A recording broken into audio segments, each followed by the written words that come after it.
अस्सलाम वालेकुम प्यारा ॿारो। अॼु वरी कहाणी जो टाइम आहे ऐं तव्हांजे लाइ मां हिकिड़ी कहाणी खणी आई आहियां ऐं मूंखे उमेद आहे त तव्हांखे ज़रूरु वणंदी। अॼु जो असांजो जेको कहाणी जो उनवान आहे, जेको पहाको आहे, उहो आहे आई टांडे लाइ थी वेठी बोरचाइण। ठीकु आहे, अॼु असां इहा कहाणी ॿुधूं था। इन जो मतिलबु आहे त पराए घर में कंहिंजी जाइ ते थोड़ी देर लाइ अचणु ऐं पोइ यको वेही रहणु, ऐं ईअं वेही रहणु ॼण घर ई उनजो हुजे, ॼण मालिकी उहो आहे, यानी थोरी देर लाइ थोरे कम लाइ अची ऐं घणी देर उते वेहणु। अॼु जी असांजी जेका कहाणी आहे उहा इन पहाके ते ॿधियलु आहे। असांजे किरदार जो नालो आहे मासी सफ़ूरा। हिकिड़े ॻोठ में हिकिड़ी माई रहंदी हुई, मासी सफ़ूरा।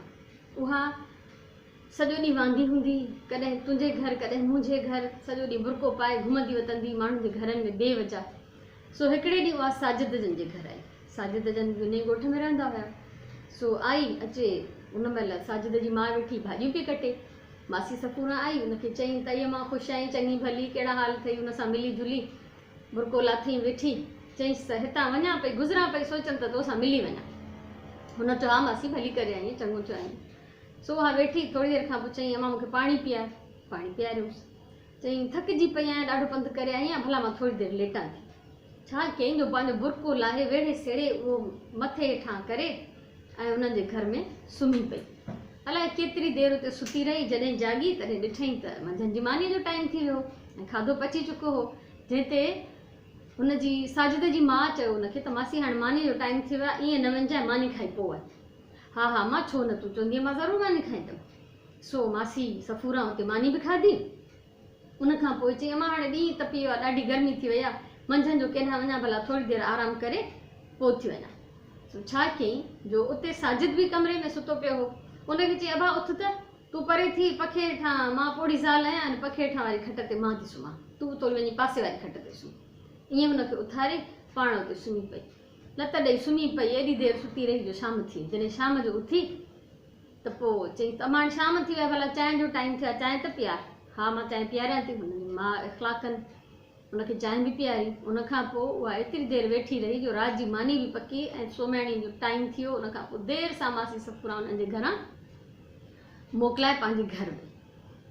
हाणे तव्हां सोचो त जेका सुबुह आई हुई, सुबुह जे टाइम ते आई हुई, मुलाक़ात जो बहानो करे, उन एॾी देरि कई जो उहा राति जो सुम्हण जी वई। त जॾहिं निकिती त साजिद जी माउ शुक्र अदा कयो ऐं इहो पहाको ॾिनई त चवंदा आहिनि त आई टांडे लाइ थी वेठी बोरचाइणी। अॼु मासी उहा ई कार कई त टांडे लाइ आई ऐं बोरचाइणी थी वेठी। इहो पहाको तव्हांखे सम्झ में अची वियो हूंदो। ऐं मां सोचां थी तव्हांखे हिकिड़ो नज़म बि ज़रूरु ॿुधाइजे। हीउ मुंहिंजो नज़मनि जो किताबु आहे, नंढड़ा सुहिणा ॿार प्यारा। इन में बि प्राइमरी लेवल जा नज़म लिखियल आहिनि। पहिरियों जेको हीउ नज़म मां तव्हांखे ॿुधायां थी उहो मुंहिंजो लिखियलु आहे सिंधी ॿोली। तव्हां सभिनी खे ज़रूरु वणंदो। असांखे पंहिंजी ॿोलीअ सां प्यारु करणु घुरिजे। असांजी ॿोली दुनिया जे क़दीम ॿोलियुनि मां हिकिड़ी ॿोली आहे ऐं हिकिड़ी ॾाढी मिठी बहितरीनु ॿोली आहे। सिंधी ॿोली मिस्रीअ खां वधि मिठी ॿोली, जंहिंमें ॿुधी मूं अमड़ जी लोली।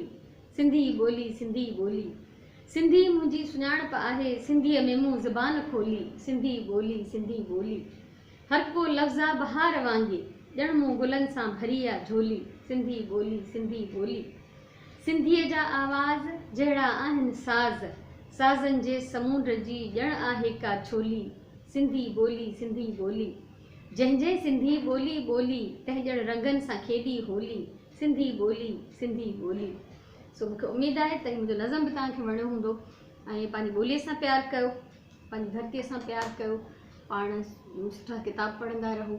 उहे माण्हू इल्मु दोस्त माण्हू, किताबनि पढ़ण वारा माण्हू दुनिया में कामयाबु थींदा आहिनि। उहे ॾाढा सुठा ख़्यालु रखंदा आहिनि। किताब खां वधीक बहितरीनु दोस्त को असांजो कोई बि न आहे। असां मोकिलायूं नथा। वरी कंहिं ॿी कहाणी सां गॾु मां हाज़िर थींदसि।